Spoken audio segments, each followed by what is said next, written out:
Yes, now, bless now, people. Don't forget the rest now. I'm a bit bunged up, people. I've got a bit of a cold, so go easy on me, alright? We just listened to Foreign Hands. The record was What's Left Unsaid. It got recommended on the Patreon by my guy Joel. Is this a debut album, or have this band been putting out records prior to this? In the related videos, as we were going through the process of listening to it song by song, I didn't come across any other records. I think I saw something with a different coloured artwork, but not like an album advertisement or something, so I don't know if it was an EP of such. Um, it it sort of looked a little bit like that, a sketchy white front cover like what we had on that Disembodied record, that popular Disembodied record. But with that being said, 2000s-esque metalcore music. A lot of twists and turns as far as the non-congruence of what you would traditionally expect in a band showing homage to that era, if not a band actually in that era. And that was, we had musical elements, musical structure of the bands that once were. So, clean vocals, harsh vocals, breakdowns, heavy hardcore-esque riffage, panic chords, slight dissonant, high frequency, double stops, and the like. Thing being, the guitars must have been tuned to D, drop D, because it was relatively high register. Normally with these bands, especially like these more modern ones, you'll hear them tuned to at least drop C, to sort of get that low end frequency. So a lot of the riffs ended up coming across sort of like a little more general metal as opposed to like, mosh metal style of metal.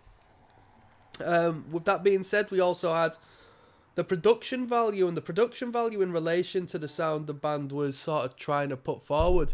There's a little bit of a disconnect, and that is great for artistic protocol, so to create a varied and interesting sound, there's nothing wrong with that whatsoever.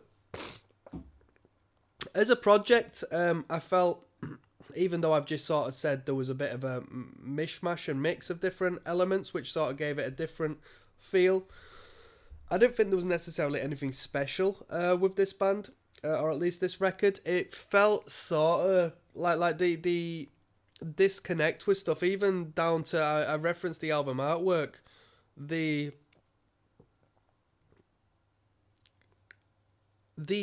band's like font and title, Foreign Hands, it seems like it's like a Mission Impossible, knockoff bootleg movie. I think there's just a little bit of soul searching to do, a little bit of finding their sound. This band could have been going on for decades for as long as I know, don't get me wrong, but first I've heard of it, and it comes across to me like a debut album. Because even though we don't really have any low points, like musically speaking, it is coherent and it's very cohesive as a record. You'll enjoy it from start to end if you like this sound, no doubt. I didn't think it was a bad record at all, but it feels like they don't necessarily know what they should enhance on and where they should go and what they should push.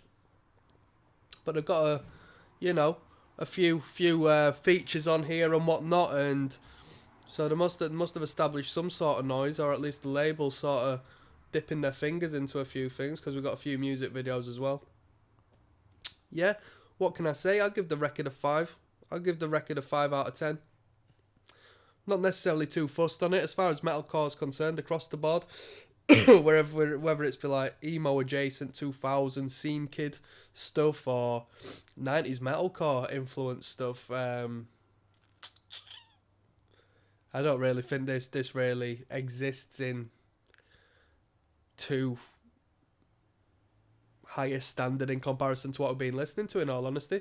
And that's all I've got to say. People's compare and contrast this to Poison the Well. I've listened to a little bit of Poison the Well on this channel, recommended by the same person who recommended this, and I've not heard enough Poison the Well to sort of compare and contrast that. I heard a little bit of not loose in the vocal line, but then again, when some guy's just screaming, it's very easy to sound like another guy who's just screaming, but the intensity was a little like that. People in the comments saying, we need a tour with these dudes, Poison the Well and Boundaries.